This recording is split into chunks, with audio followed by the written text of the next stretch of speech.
ओम अखंड मंडलाकारं व्याप्तं येन चराचरं तत्पदं दर्शितं येन तस्मै श्री गुरवे नमः। आध्यात्मिक आणि पारमार्थिक अभ्युदय ज्यांच्या मदतीनं सहाय्यानं घडून येतो त्या सद्गुरूंना मी वंदन करतो। आज गुरुपौर्णिमा। पौर्णिमेचं मानवी जीवनामध्ये खूप महत्व आहे।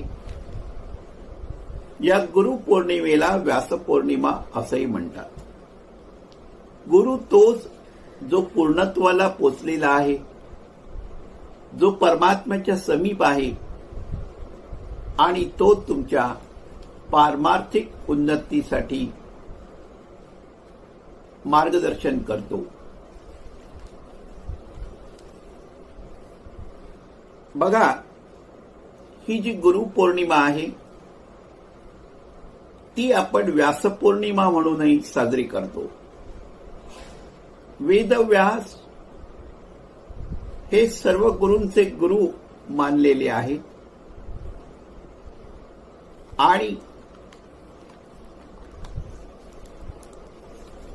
सर्व गुरूंना गुरुतत्वाला वंदन करण्यासाठी म्हणून आपण गुरुपौर्णिमा साजरी करतो। एक छोटासा फरक सांगतो। आपण शिक्षक दिन साजरा करतो तो सर्वपल्ली राधाकृष्णन यांचा वाढदिवस।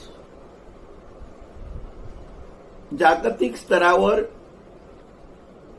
जो टीचर्स डे म्हणून साजरा केला जातो त्याची सुरुवात 1994 साली झालेली आहे आणि गुरुपौर्णिमेची परंपरा ही 5000 वर्ष जुनी आहे। आध्यात्मिक गुरुला वंदन करण्यासाठी, श्रद्धापूर्वक त्याला वंदन करण्यासाठी म्हणून आपण गुरुपौर्णिमा साजरी करतो। पराशर मुनींच्या सानिध्यामध्ये मत्स्यगंधा म्हणजे सत्यवतीला जो पुत्र झाला तो व्यास। व्यासांना आपण महाभारतकार, महाभारत ग्रंथाची रचना करणारे तसेच वेदांचं विभाजन करणारे, संपादन करणारे वेदव्यास म्हणून ओळखतो। बघा, एक व्यासांना वंदन करणारा श्लोक आहे। तो श्लोक मी म्हणतो। व्यासाय विष्णुरूपाय व्यासरूपाय विष्णवे नमो वै ब्रह्मनिधये वशिष्ठाय नमो नमः। म्हणजे व्यास हे विष्णुरूप आहेत आणि विष्णू हे व्यासस्वरूप आहेत। म्हणजे व्यास आणि विष्णू वेगळे नाहीत आणि मी वशिष्ठांना वंदन करतो। आपल्याला प्रश्न पडतो, इथे वशिष्ठांचा संबंध काय? सांगतो। व्यास हे पराशर ऋषींचे पुत्र, पराशरांचे पिता शक्ती आणि शक्तींचे पिता वशिष्ठ आणि व्यासांचा मुलगा पुत्र शुक, अशी ही परंपरा आहे आणि म्हणून त्यातील कुलपरंपरेतील वशिष्ठांना वंदन या श्लोकामध्ये केलेलं आहे। आता व्यास हे जे व्यास होऊन गेले ते वेगवेगळ्या नावांनी आपल्याला परिचित आहेत। सत्यवती आणि पराशर ऋषींपासून ज्यांचा जन्म झाला ते आपण पराशर व्यास म्हणतो। बालपणीच द्वैपायन बेटावर तपश्चर्या केली म्हणून त्यांना द्वैपायन व्यास असं म्हणतात। ते वर्णाने काळे होते, कृष्ण वर्णाचे होते म्हणून त्यांना कृष्ण द्वैपायन व्यास असं म्हणत। तसंच त्यांचा जन्म झाला ते बदरी वन होतं म्हणून त्यांना बादारायण असं म्हणत। आणि वेदांचं त्यांनी विभाजन केलं, संपादन केलं, म्हणून त्यांना वेदव्यास असंही म्हटलं जातं. बघा, व्यासांचा जन्म द्वापार युगामध्ये झाला. म्हणजे असं म्हणतात की महाभारत युद्धाच्या समाप्तीनंतर कलियुगाची सुरुवात झाली आणि म्हणून व्यासांचा जन्म हा द्वापार युगामध्ये झाला. आता हे जे व्यास होते ना, त्यांचा संबंध महाभारताशी आहे. महाभारतातले ते ऍक्टिव्ह पात्र नसले तरी ती महत्वाची व्यक्ती होती किंवा आहे असं आपण म्हणू शकतो. पहिली गोष्ट, पुढे सत्यवतीनं म्हणजे मत्स्यगंधेनं शंतनू बरोबर विवाह केला. शंतनूची पहिली पत्नी गंगा, तिच्यापासून देवव्रत म्हणजे भीष्म. आणि जेव्हा शंतनू बरोबर तिचा विवाह झाला सत्यवतीचा, तेव्हा तिने कंडिशन घातली होती की भीष्मांना म्हणजे देवव्रताला राजा बनवायचं, युवराज बनवायचं नाही आणि त्यांनी आजन्म ब्रह्मचारी राहायचं. तिला पुढे 2 मुलं झाली आणि एक युद्धामध्ये मारला गेला आणि दुसऱ्याला संतती नव्हती. तेव्हा सत्यवतीनं कुमारी अवस्थेमध्ये तिला झालेला पुत्र म्हणजे वेदव्यास यांना बोलवून नियोग पद्धतीनं धृतराष्ट्र, पंडू आणि विदुर यांना जन्म दिला. या वेदव्यासांनी महाभारताची रचना केली. महाभारत हा काव्यात्मक ग्रंथ लिहिला. त्याची संख्या साधारण 1,00,000 श्लोकांच्या वर आहे. या महाभारतामध्ये अनेक गोष्टी आहेत. ते स्वतः शीघ्र कवी होते आणि त्या महाभारताचं लिखाण करण्यासाठी विद्येची देवता गजाननाची योजना केलेली होती असा उल्लेख आदिपर्वामध्ये सापडतो. या व्यासांनी त्या महाभारतामध्ये विदुर नीती सांगितली. भगवंतांनी कुरुक्षेत्रावर अर्जुनाला सांगितलेली भगवद्गीता आपल्याला त्याच महाभारतामध्ये वाचायला मिळते. विष्णू सहस्रनामी त्याच्यामध्ये आहे. भीष्मानी शरपंजरी पडल्यावर इच्छामरणाच्या आधी जो राज्यकारभाराच्या साठी उपदेश केला तोही आपल्याला तिथे सापडतो. या महाभारतामध्ये आपण असं म्हणू की धर्मशास्त्र आहे, नीतिशास्त्र आहे, व्यवहारशास्त्र आहे, अनेक विषय त्याच्यामध्ये आलेले आहे. पुढे व्यासांनी उपनिषद जी होती त्यातल्या वाक्यांचा अर्थ नीट समजावा म्हणून त्याचं संकलन करून ब्रह्मसूत्रांची निर्मिती केली. वेद पूर्वी मौखिक स्वरूपामध्ये होते. वेद एकच होता. त्या वेदांचं ऋग्वेद, यजुर्वेद, अथर्ववेद, सामवेद अशी 4 भागामध्ये विभागणी केली. त्याचे पोटभागही केले. संहिता, ब्राह्मण्यक, आरण्यक आणि उपनिषद. या व्यासांनी 18 पुराणं लिहिली. त्या पुराणामध्ये सर्ग, विसर्ग, वंश अनेक गोष्टीची इतिहासाचं वर्णन त्याच्यामध्ये केलेलं आहे. व्यासांनी जी पुराणं लिहिली त्यांची मी नुसती नावं सांगतो म्हणजे तुम्हाला त्याची व्याप्ती किती होती याचा अंदाज येईल. अग्निपुराण, कूर्म पुराण, गरुड पुराण, नारद पुराण, पद्म पुराण, ब्रह्मपुराण, ब्रह्मवैवर्तक पुराण आणि ब्रह्मांड पुराण अशी ही 8 पुराणं झाली.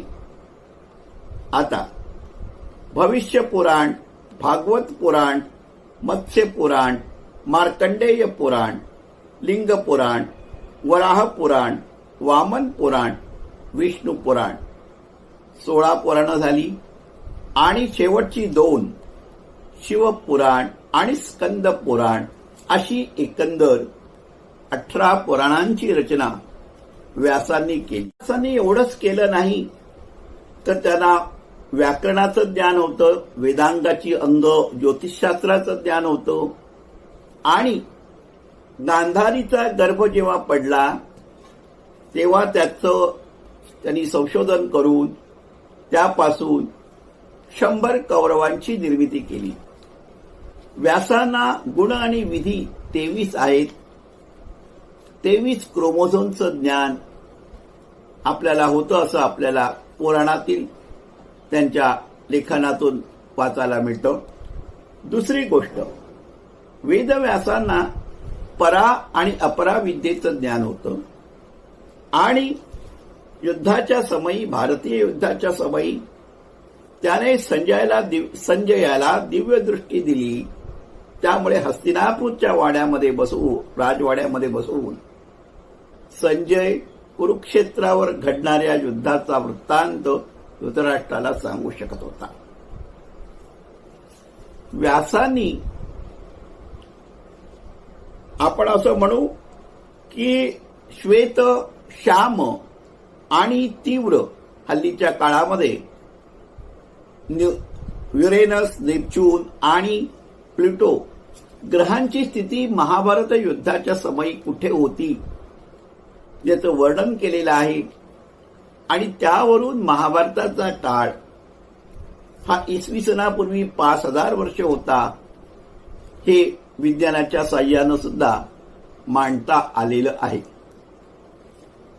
महाभारत काळी युद्धाच्या वेळेला अमावस्या होती आणि ग्रहण होतं. याचा आपल्याला असा एक उल्लेख सापडतो, टाइम डायलेशन. रेवतीला घेऊन तिचे पिता ब्रह्मलोकामध्ये गेले, ब्रह्मदेवाला भेटायला गेले. तिच्या मुलीचं लग्न होत नव्हतं, ती खूपच उंच होती. तिथे गंधर्व गायन चाललं होतं. ते गायन संपल्यानंतर त्यांनी ब्रह्मदेवांना सांगितलं असं असं आहे म्हणून मी तुमच्याकडे आलो. ते म्हणाले, तू आत्ता जी गाणं ऐकत होतास ना त्यामध्ये पृथ्वीवर 27 युग होऊन गेली, चतुर्थ युग येऊन गेली. चतुर्थ युग म्हणजे एका युगामध्ये 4 युग, अशी 28 युग झालेली आहेत. तू ताबडतोब पृथ्वीवर जा. भगवान विष्णूंनी अवतार घेतलेला आहे, शेषांनी अवतार घेतलेला आहे आणि जाऊन बलरामाशी तुझ्या मुलीचा विवाह कर. आणि ती परत आली. त्याच्यामध्ये बराच काळ लोटून गेला, 218 वर्ष वगैरे म्हटलेली आहेत. ती वृद्ध झालेली नव्हती, ती तशीच तरुण होती. Time dilation. तसंच भारतीय युद्ध झाल्यानंतर रणांगणावर मृत्यू झालेले दुर्योधन, कर्ण, अभिमन्यू सगळी लोक परत पांडवांना भेटली, एकमेकांना ते भेटले. This is Vyas has a capacity, power to conquer the time. त्याला आकाश जागृती म्हणतात. हेही आपल्याला पाहायला मिळतं. आणि जेव्हा भारतीय युद्ध समाप्त होताना अश्वत्थामाने ब्रह्मास्त्र सोडलं, त्याला काउंटर करण्यासाठी भगवान श्रीकृष्णाने अर्जुनालाही ब्रह्मास्त्र सोडायला सांगितलं. त्यावेळेला व्यास तिथे प्रकट झाले आणि त्यांनी त्या ब्रह्मास्त्राचा परिणाम कमी करण्याचा प्रयत्न केला, थांबवला आणि अश्वत्थामाला अस्त्राचा मार्ग बदलायला सांगितला. अश्वत्थामाने खोडसाळपणे तो उत्तरेच्या गर्भावर पाठवला, आपल्याला माहिती आहे. आणखीन एक गोष्ट सांगतो आणि व्यासांबद्दलचं सांगणं थांबवतो. प्रातस्मरणीय एक श्लोक आपल्याला माहिती आहे. अश्वत्थामा बलिर्व्यासो हनुमानश्च बिभीषण कृपा परशुरामस्य सप्तै एतत् चिरजीवन. व्यास त्या सप्त चिरंजीवापैकी एक होते. अशा या व्यासांना आज आपण वंदन करूया. गुरुर्ब्रह्मा गुरुर्विष्णू गुरुर्देवो महेश्वरा गुरु साक्षात परब्रह्म तस्मै श्री गुरवे नमः. आज मी तुम्हाला अवधूतानं केलेल्या 24 गुरूंबद्दल थोडीशी माहिती देणार आहे.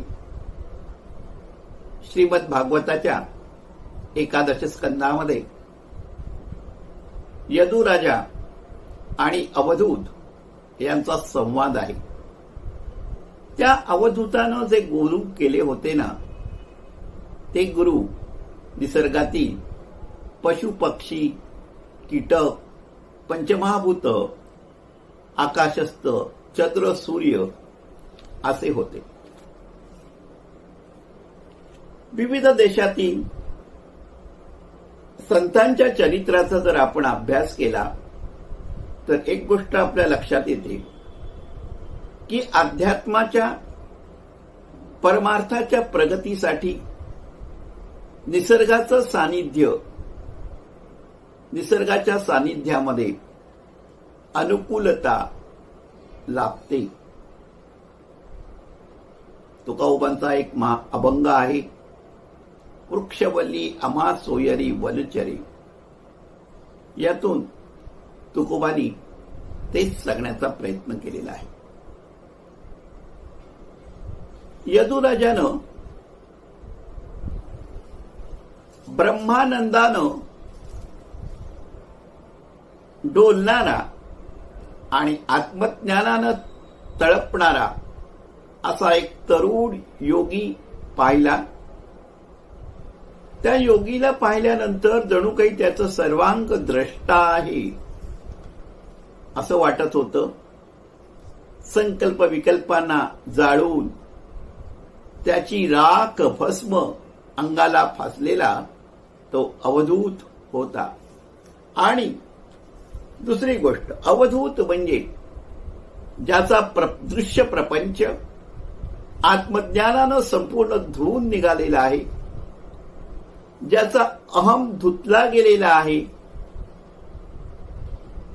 त्याच्या देहाला वार्धक्य नाही, देह असून देह नसल्याच्या अवस्थेमध्ये असलेला त्या अवधूताला पाहून यदुराजाच्या लक्षात आलं की कर्म करून अकर्म राहणारा, कर्म न करणारा, एखाद्या बालकाप्रमाणे निरागस असलेला आणि आत्मज्ञानानं तृप्त आणि परमानंदानं शांत असलेला तो अवधूत पाहिल्यानंतर त्या यजुराजाच्या मनामध्ये विचार आला, आपण सगळे काम, क्रोध आणि लोभ याच्या वणव्यामध्ये होरपळून निघालेलो असतो आणि हा जो अवधूत आहे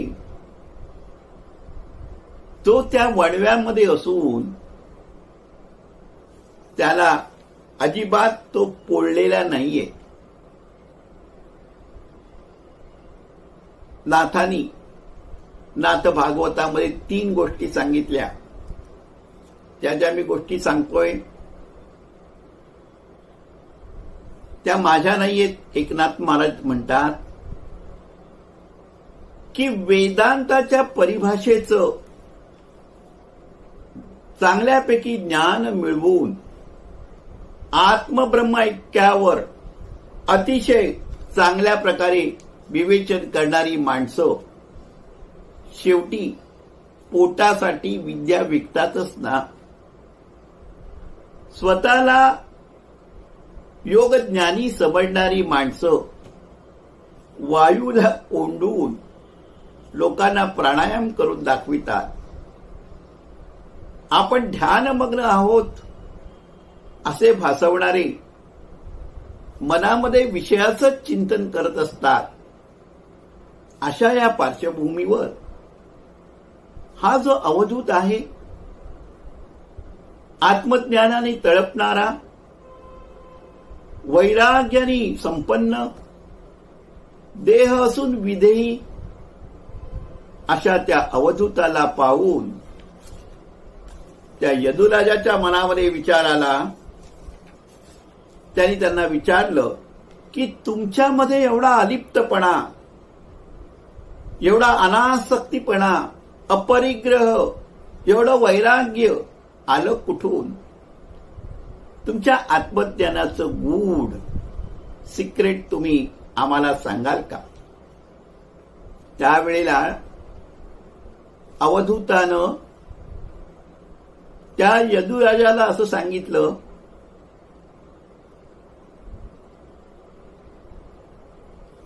अध्यात्म परमार्थाचा मार्ग हा तलवारीच्या पात्यावरून चालण्यासारखा आहे.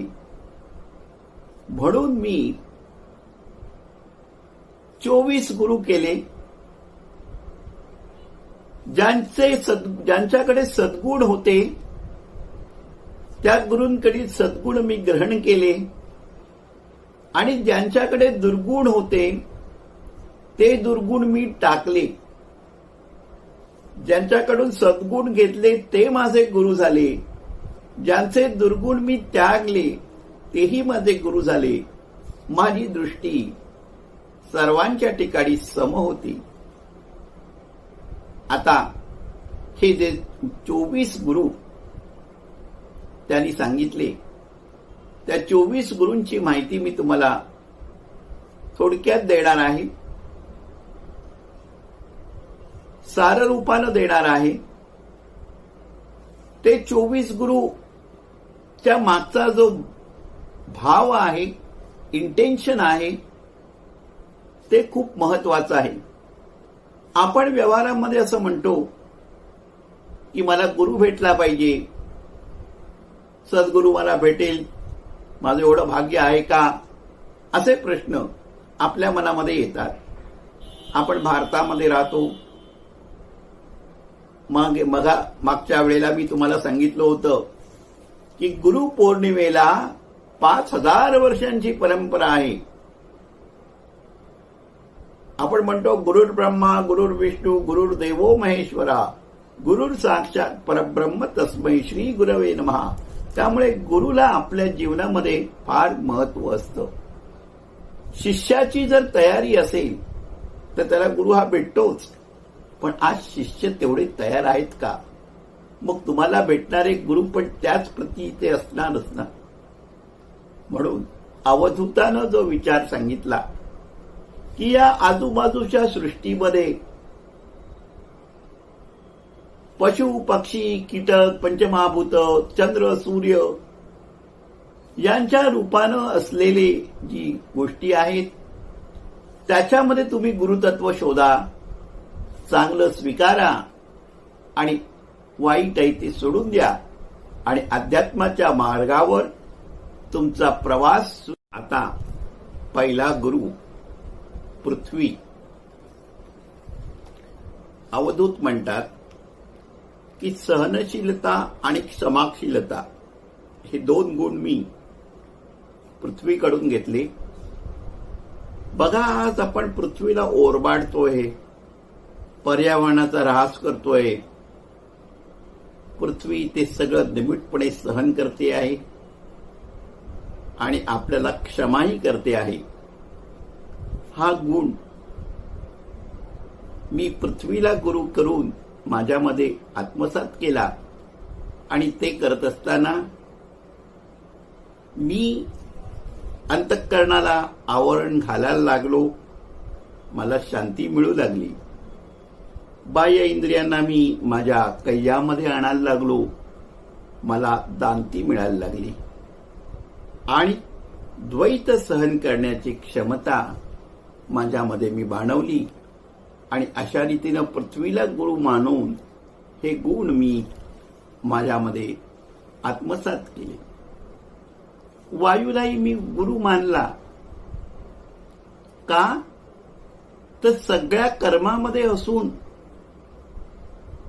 अलिप्त असणारा तो वायू प्राणाच्या रूपानं शरीरामध्ये वावरतो.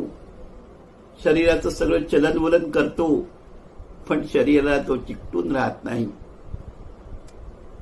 वायू जाळं उडवतो, पण त्या जाळ्यामध्ये अडकून पडत नाही. वायू सुगंध घेऊन येतो, पण त्या सुगंधाला चिकटून राहत नाही. बाहेरचा वायू आणि आतला वायू असा भेद तो वायू करत नाही. आणि म्हणून हा जो अलिप्तपणा आहे तो मी वायूकडून शिकलो. तिसरा गुरु आकाश. उपनिषदामध्ये ब्रह्माची कल्पना समजावून सांगताना आपण आकाशाचं उदाहरण देतो. आकाश अभेद आहे, आकाश निर्मळ आहे, आकाश अनादि अनंत आहे असं आपण म्हणतो. धुळीने आकाश मलिन होत नाही, पाण्याने आकाश धुतलं जात नाही आणि ढगांनी ते आच्छादलंही जात नाही. अभेद निर्मळता. कशालाही चिकटून राहत नाही, कशालाही चिकटायचं नाही. हे मी आकाशाकडून शिकलो. आकाशालाच गुरु बनवलं. पाणी म्हणजे प्रवाह, आंतरिक ओलावा. पाणी आजूबाजूच्या सगळ्या जीवसृष्टीवर प्रेम करते, तसं आजूबाजूच्या सगळ्या अस्तित्वाप्रती सर्वाभूती भगवंत शोधायचा मी त्या जलतत्वातून प्रयत्न केला. आणि पाणी नुसतंच मधुर आहे, गोड आहे असं नाही, ते आनंद प्रदान करणारं आहे.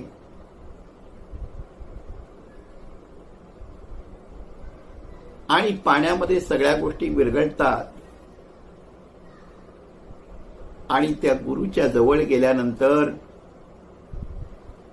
त्या पाण्यासारखं प्रेममय होणं, आपल्यामध्ये सगळ्यांना सामावून घेणं, हे गुण मी पाण्याकडून शिकलो. म्हणून मी पाण्यालाही गुरु मानलं. अग्नीमध्ये एक स्वयंभू तेज आहे, तसं आपल्यामध्ये स्वयंभू आत्मतत्व आहे. याची जाण मला त्या अग्नीकडे पाहिल्यानंतर होते. अग्नीचं वैशिष्ट्य असं आहे, अग्नीमध्ये काही स्वीकारलं अग्नीनी की ते आपल्यासारखंच करून टाकतं.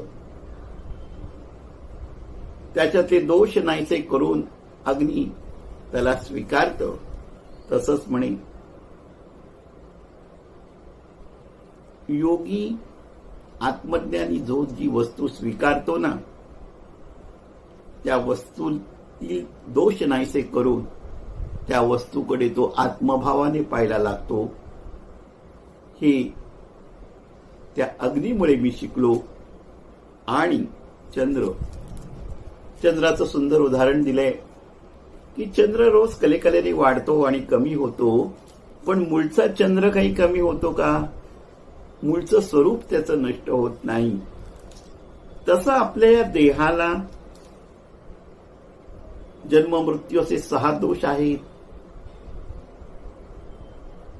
परंतु जे मूळचं आत्मतत्व आहे ते अविनाशी आहे, त्याचं स्वरूप बदलत नाही, ते मूलतः तेच राहतं. हे मला चंद्राकडे पाहिल्यानंतर त्याची मला व्यवस्थित जाण येते. हा चंद्र माझा गुरु आहे की आतलं आत्मतत्व बदलत नाही, देह हे विकाराधीन आहे, हे मला त्या चंद्राने शिकवलं. सूर्य हा गुरुसारखा आहे. सूर्य बाष्प शोषून घेतो आणि भरभरून जलवृष्टीत परत पर्जन्याच्या रूपानं पृथ्वीला देतो. इतकं ते सहजतेने करतो. गुरुने शिष्याकडून आणि शिष्याला परत देणं हा जो प्रवास आहे तो सूर्याकडे पाहिल्यानंतर गुरु दाता आहे हे मला समजतं. आणि एक सुंदर दृष्टांत दिलाय. सूर्याचं प्रतिबिंब डबक्यामध्ये पडलं म्हणून सूर्य डबकं होत नाही. डबक्यातलं पाणी हललं म्हणून तो सूर्य हलत नाही. योगी देहानी जरी कर्म करत असला तरी तो देहापासून अलिप्त असतो, वेगळा असतो. आणि समुद्राकडे पाहत असताना समुद्राकडे असलेला एक धीर गंभीरपणा, निर्मेळपणा, समुद्र सदा सुप्रसन्न असतो. योग्यानं सदा निर्बळ आणि सुप्रसन्न असावं. नद्यांचं गढूळ पाणी सागराला येऊन मिळालं तरी सागर गढूळ होत नाही. समुद्रातला मळ त्या लाटांनी धुतला जातो तसं ध्यानानं योग्याचं जीवन निर्मळ होतं. कपोत म्हणजे कबूतर कुटुंबाच्या आसक्तीच्या मोहामध्ये मन गुंतल्यामुळे त्याला दुःख भोगावं लागतं. मृग म्हणजे हरिण नादाच्या मोहामुळे अलगद व्याधाने रचलेल्या जाळ्यामध्ये ते सापडतं. मधमाशी मोठ्या कष्टानं मध जमा करून आणतात. मध गोळा करणारा येतो, मध घेऊन जातो, मधमाशांचा फडशा पाडतो. मासा लालसेपोटी गळ्याला लागलेला घास पकडायला जातो आणि तडफडून जीवाला मुकतो. हत्ती कामवासनेने बद्ध असतो. लाकडी हत्तीणीवर तो आसक्त होतो आणि खड्ड्यामध्ये जाऊन पडतो. पतंग दिव्याचा मोह, दिव्याच्या ज्योतीचा मोह त्याला सोडवत नाही. तो आगीवर झेप घेतो आणि प्राणाला मुकतो. इंद्रिय जर आपल्या ताब्यामध्ये नसतील तर हे असं होणारच. अर्थसंचयानं जीवघात, कामवासनेनं अदप्पात आणि रसनालोलुपतेनं प्राणघात म्हणून साधकानं सावध असावं, सावध राहावं हे मी त्यांच्याकडून शिकलो. भुंगा म्हणजे भ्रमर. तो जसा सर्व तऱ्हेच्या फुलांमधून रसरूप सार ग्रहण करतो तसं योग्याने असावं. टिटवी चोचीमध्ये मांसाचा तुकडा ठेवणाऱ्या टिटवीवर इतर टिटव्या तुटून पडतात. शेवटी ती मांसाचा तुकडा टाकते आणि मोकळी होते. तसंच परिग्रह सोडला की माणूसही मोकळा होतो हे मी टिटवीकडून शिकलो. शरकार बाण बनवणाऱ्या शरकाराची एकाग्रता पाहून योगाचा अभ्यासासाठी एकाग्रता साधली तर तो सोपा होतो. तो शरकार आपल्या कामामध्ये इतका मग्न असतो की मोठ्या गोंगाटानं राजाची मिरवणूक गेली पण त्याचं त्याच्याकडे लक्ष नव्हतं.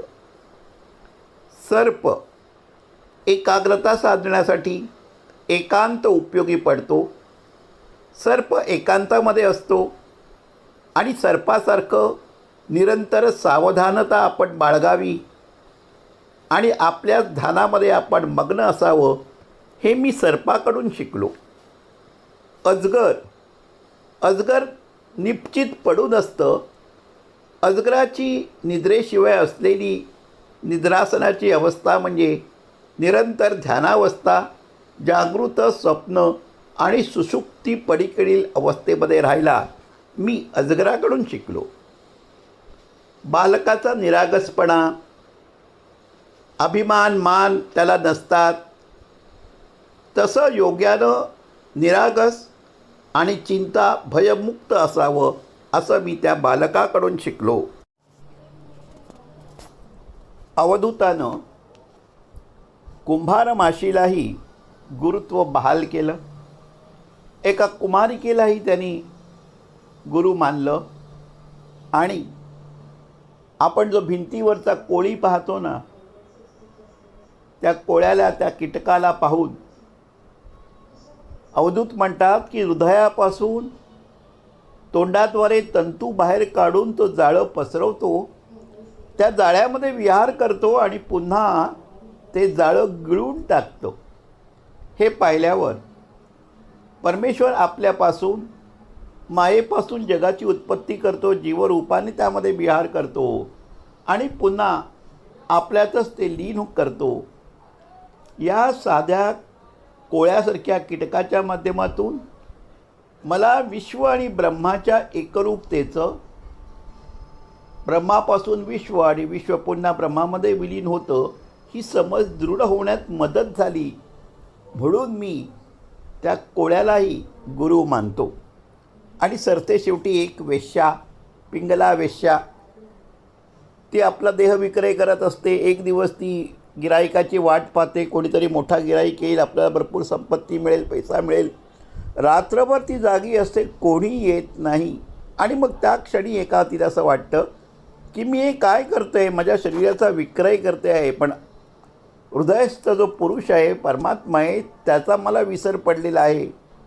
तिला अनुताप झाला, आपल्या कृतीचा पश्चाताप झाला आणि वैराग्य मनामध्ये निर्माण झालं. आणि असं होऊ शकतं, अनुतापाशिवाय अध्यात्माचा प्रवास सुरू होत नाही, पश्चात्तापाशिवाय आपला प्रवास सुरू होत नाही. हे तत्त्व मला त्या पिंगला वेश्येकडून समजलं आणि म्हणून अवधूतानं तिला गुरु मानला असं आपल्याला सांगितलं. चराचर सृष्टीमधले हे जे 24 गुरु आहेत, हे प्रातिनिधिक स्वरूपामध्ये आहेत. सारी चराचर सृष्टी, त्याच्यामध्ये आपल्याला गुरुतत्व दिसतं. आध्यात्मिक साधनेमध्ये सद्गुणांची वाढ, दुर्गुण त्याग आणि सत्संग या 3 गोष्टी आवश्यक आहेत. पृथ्वीला गुरु मानलं किंवा गुरु हा पृथ्वीसारखा असावा, याचा अर्थ असा आहे की त्या गुरुमध्ये उदारपणा असावा. गुरु समुद्रासारखा प्रसन्न आणि निरहंकारी असावा. त्याचप्रमाणे वायूसारखा देहाची आसक्ती नसलेला, विषयांपासून दूर असलेला असा पाहिजे. पाण्यासारखा मृदू आणि ज्ञानोदकानं, ज्ञानरूपी उदकानं शिष्याच्या मनातला मळ नाहीसा करणारा असा गुरु असायला पाहिजे. तो गुरु आकाशाप्रमाणे विशाल आणि निर्मोह असला पाहिजे. आता असे गुरु मिळणं फार कठीण आहे. आपण जेव्हा व्यवहारामध्ये देहधारी गुरुला गुरु मानतो, तेव्हा एक गोष्ट लक्षात ठेवली पाहिजे की देहधारी गुरु हा विकारक्षम असतो. त्यालाही आपल्यासारखे विकार, काम, क्रोध, लोभ, मोह हे विकार असतात. म्हणून नाथ म्हणतात आणि अवधूतांनीही सांगितले आहे की सगळ्यात महत्वाचा गुरु म्हणजे तुमचा गुरु तुम्ही व्हा, तुमच्या देहाला गुरु बनवा. हा जो मानवी देह आहे, या मानवी देहामध्ये तुम्हाला स्वतःचं स्वरूप काय आहे हे त्यांना समजू शकतं. विवेक आणि वैराग्य विचार हा फक्त मानवी देहामध्ये शक्य आहे. म्हणून देव सुद्धा मानवी देह घ्यायला आतुर असतात आहे की मनुष्य देहामध्येच ज्या गोष्टी शक्य आहेत त्या इतर प्राणीमात्रांच्या देहामध्ये नाही. म्हणून अवधूत म्हणतात, साधनेमध्ये असलेल्या माणसानं चराचर सृष्टीमधल्या गोष्टींना गुरु तर मानावंच, परंतु आपल्या स्वतःच्या देहाला गुरु मानावं आणि थोडक्यात आत्मदीपो भव, स्वतःचेच गुरु स्वतः व्हा, हा महत्वाचा संदेश अवधूतांनी आपल्यासारख्या सगळ्या साधकांना केलेला आहे. गुरु, गुरु शब्दामध्ये गु गकार म्हणजे अज्ञानरूपी अंधकार आणि रु तेज म्हणजे ज्या तेजानं तो अंधकार नाहीसा होतो. म्हणून गुरु या शब्दाचा अर्थ असा आहे, जो अज्ञानरूपी अंधकार नाहीसा करतो तो गुरु. आता गुरुर् ब्रह्मा गुरुर् विष्णू गुरुर्देवो महेश्वरा हा जो श्लोक आहे ना, तो तुमच्यापैकी अनेकांना माहिती असेल आणि गुरुपौर्णिमेच्या संदर्भामध्ये तो श्लोक खास आहे. अनेकांच्या त्या तो मुखोद्गती असेल, पाठही असेल. तुम्ही सगळे ज्ञानी आहात, साधना करणारे आहात, हुशार आहात. तुम्हाला कदाचित माहिती असेल हा श्लोक कुठे आहे, पण सर्वसामान्य माणसांना ते माहिती नसतं की हा श्लोक कुठे आहे. त्यांना जर तुम्ही प्रश्न विचारलात हा श्लोक कुठे आहे, कोणाचा आहे, तर ते सांगतील हा श्लोक आदि शंकराचार्यांचा आहे. कोणी सांगतील हा श्लोक महाभारतामध्ये आलेला आहे. काही जण सांगतील रामायणामध्ये, वाल्मिकी रामायणामध्ये आलेला आहे, योग वशिष्ठामध्ये आलेला आहे, शिवपुराणामध्ये आलेला आहे किंवा त्रिपुरा रहस्यामध्ये आलेला आहे. बघा, ही जी नावं सांगितली त्याच्यामध्ये तो श्लोक नाही. आता तो श्लोक कुठे आहे तो मी तुम्हाला सांगतो. विषयाला मी सुरुवात केली होती वेदव्यासांपासून आणि आता आपण तिथेच येऊन पोचतो. व्यासो उष्टितम जगत सर्वम असं म्हणतात, ते खरं आहे. स्कंद पुराणाचे कर्ता वेदव्यास आहेत. त्या स्कंद पुराणामध्ये गुरुगीता म्हणून आहे. त्याच्यामध्ये शिव आणि पार्वती यांचा संवाद आहे. शिव पार्वतीला सांगतात की गुरु म्हणजे सद्गुरू कसा असला पाहिजे, त्याच्यामध्ये काय गुण असले पाहिजेत, शिष्यामध्ये काय गुण असले पाहिजे, शिष्याची काय तयारी असली पाहिजे, त्याला शिष्याकडे कसं अनुशासन असलं पाहिजे, अशी विस्तृत चर्चा त्या गुरुगीतेमध्ये आहे. गुरुगीतेमध्ये जवळजवळ 352 श्लोक आहेत आणि 3 अध्याय आहेत. पहिल्या अध्यायातले 4 श्लोक मी तुम्हाला सांगणार आहे आणि दुसऱ्या अध्यायातला जो सुरुवातीचा श्लोक आहे, ज्याचे चरण 4 आहे, तो मी तुम्हाला वाचून दाखवणार आहे. त्यावरून तुम्हाला कल्पना येईल. पहिला श्लोक आहे, गुरुर्ब्रह्मा गुरुर्विष्णू गुरुर्देवो महेश्वरा गुरुर साक्षात परब्रह्म तस्मै श्री गुरवे नमः. इथे गुरुला ब्रह्मा स्वरूप, विष्णू स्वरूप, महेश स्वरूप, परब्रह्म स्वरूप असं गुरुची कल्पना केलेली आहे. गुरु साक्षात परब्रह्म असं म्हटलेलं आहे. आता याच्यानंतर जो दुसरा श्लोक आहे तोही मी तुम्हाला वाचून दाखवतो. ध्यानमूलम गुरुर्मूर्ती पूजामूलम गुरुपदम मंत्रमूलम गुरुर्वाक्यम मोक्षमूलम गुरुकृपा. काय आहे याचा अर्थ? जो गुरु जो आहे तो ध्यानस्वरूप आहे. गुरुमूर्ती वंदनीय आहे. गुरु जे वाक्य बोलतो ते मंत्रस्वरूप आहे. अशा गुरुला मी वंदन करतो. तिसरा जो श्लोक आहे तो असा आहे, अखंड मंडलाकारम व्याप्तम येन चराचरम तत्पदम दर्शितम येन तस्मै श्री गुरवे नमः. म्हणजे अखंड मंडलाकारम, संपूर्ण ब्रह्मांडाला व्यापून असलेला, चराचर सृष्टीवर भरून असलेलं असं ते गुरुतत्व आहे. त्या गुरुतत्वाला मी वंदन करतो. आणि चौथा श्लोक जो आहे त्या चौथ्या श्लोकामध्ये असं म्हटलेलं आहे, स्थावरम जंगम व्याप्तम यत्किंचित सचराचरम तत्पदम दर्शितम येन तस्मै श्री गुरवे नमः. हा जो गुरु आहे तो स्थावर जंगमाचा अधिष्ठाता आहे आणि सगळ्या चराचर सृष्टीला, चल आणि अचल अशा सगळ्या सृष्टीला तो व्यापून आहे. आणि दुसऱ्या अध्यायातील 4 पद असलेला जो श्लोक आहे तो आधी तुम्हाला मी वाचून दाखवतो.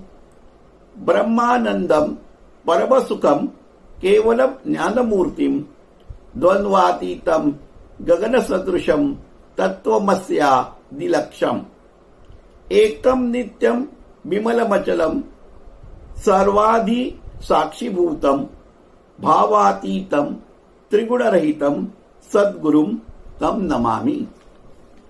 या श्लोकामध्ये सद्गुरूचं वर्णन करताना ब्रह्मानंद स्वरूप, परमसुख, ज्ञानमूर्ती, द्वंद्वातीत, अबोध ड्युअलिटी, गगन सदृश आणि साक्षीरूप, एकम नित्यम, नित्य आहे असा जो गुरु आहे असं त्याचं वर्णन या श्लोकामध्ये केलेलं आहे.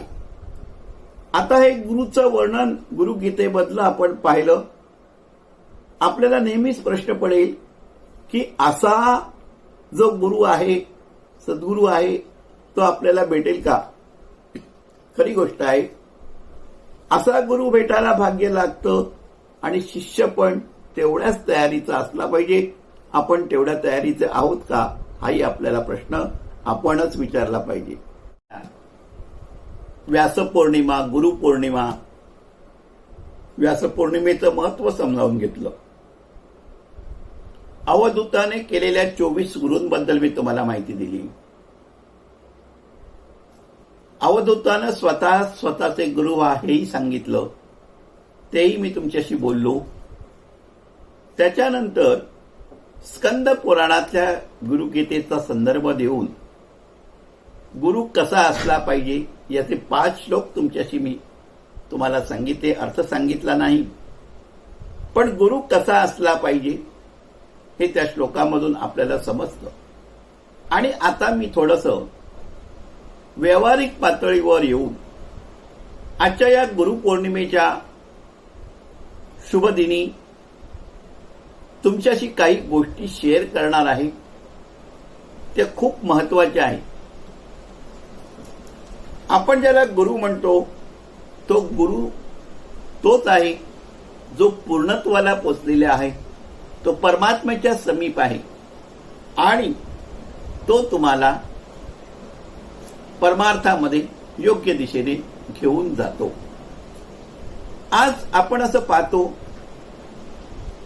की अनेक गुरु आहेत, सेल्फ प्रोक्लेम्ड स्पिरिच्युअल मास्टर्स. त्यांनी आपली अध्यात्माची दुकानं, मॉल अत्यंत चांगल्या प्रकारे सजवलेले आहेत. अनेकांना त्यांची भुरळ पडते. गुरुपौर्णिमेच्या दिवशी अनेक गुरु स्वतःचीच जाहिरात करतात. त्यांचे रेट दर्शनाचे ठरलेले असतात. मुखदर्शन असतं, स्क्रीनवर दर्शन असतं, दर्शनाची लाईन वेगळी असते, रेट्स वेगळे असतात. त्यांचा शिष्य परिवारही मोठा असतो. मला त्याबद्दल काही म्हणायचं नाहीये. मला तुम्हाला एवढंच सांगायचं आहे आणि सावध करायचं आहे. आज स्थिती अशी आहे की शिष्य गुरुला चालवत असतो. शिष्य गुरुचं जितकं चांगल्या प्रकारे मार्केटिंग करू शकेल तितका तो गुरु मोठा. 3 स्टार, 5 स्टार, मल्टी स्टार, पंचतारांकित गुरु आज आपल्याला पाहायला मिळतात. मला एक गोष्ट तुम्हाला सांगायची आहे एकनाथ महाराजांचा एक अभंग आहे, सुरेश वाडकरांनी तो गायलेला आहे. गुरु परमात्मा परेशू ऐसा ज्याचा दृढ विश्वासू, त्याचा तो गुरु अंकित होतो. तो जो गुरु आहे तो चैतन्याशी म्हणजे आतल्या परमतत्वाशी एकरूप झालेला आहे, समन्वय साधलेला आहे, असा गुरु असला पाहिजे. आणि सुरुवातीलाच मी तुम्हाला सांगितलं होतं की नाथ महाराज म्हणतात की दांभिकतेने आपण गुरु आहोत. मी ध्यान करतो, देखावा करतात, प्राणायाम करून दाखवतो लोकांना, वेदांतावर बोलतात, योगावर बोलतात. त्याच्यातले खरे किती आणि दांभिक किती हे तुम्हाला ओळखता आलं पाहिजे, पण ओळखता येत नाही, वस्तुस्थिती आहे. बघा, 100 गुरूंची दारं जर जाऊन तुम्ही ठोठावलीत तर तुमच्या असं लक्षात येईल की 99 गुरु खोटे आहेत आणि 100वाई पारखून घ्यावा लागतो. व्यवहारामध्ये चलनी नोटांमध्ये खोट्या नोटांचा सुकाळ असतो, तसं आजच्या मितीला असे गुरु आहेत की खरा गुरु कुठला हा सुद्धा पारखून घ्यावा लागतो. आपण नोट पारखून घेतो, खरी आहे का खोटी आहे, मग त्या गुरुच्या बाबतीत तेवढं जागरूक असायला पाहिजे. मी सातत्याने तुम्हाला सांगत आलेलो आहे की देहधारी गुरु जो असतो तो विकारक्षम असतो. त्याला काम, क्रोध, वासना, भय सगळ्या गोष्टी ते विकार त्याला लागू शकतात. म्हणून खरा जो सद्गुरू आहे, जो तुम्हाला भगवंताचं दर्शन घडवू शकतो आणि मोक्ष प्रदान करू शकतो, असा गुरु बाजारामध्ये सहजासहजी मिळत नाही. त्यामुळे गुरु शोधण्याच्या भानगडीमध्ये पडू नका. निसर्गामधले अवधूताने सांगितलेले 24 गुरु तुम्हाला आणखीन वाटले तर करा. सृष्टीमध्ये, चराचर सृष्टीमध्ये असलेलं गुरुतत्व शोधा, स्वतःमधलं असलेलं गुरुतत्व जागवा, मग तुम्हाला सद्गुरू निश्चित भेटेल. या गुरुपौर्णिमेच्या शुभप्रसंगी मला तुम्हाला हा गुरुपौर्णिमेचा सोहळा जो आपण सगळीकडे पाहतो, गुरुप्रती वंदन करतो, तो गुरु तसा आहे का नाही याची जाण तुमच्या मनामध्ये असली पाहिजे, जागरूकता असली पाहिजे, सजगता असली पाहिजे, अंधविश्वास असता कामा नये. तुम्ही गुरु परमात्मा परेशू ऐसा ज्याचा दृढ विश्वासू हे नाथांचं वाक्य सतत स्मरणात ठेवा. नमस्कार.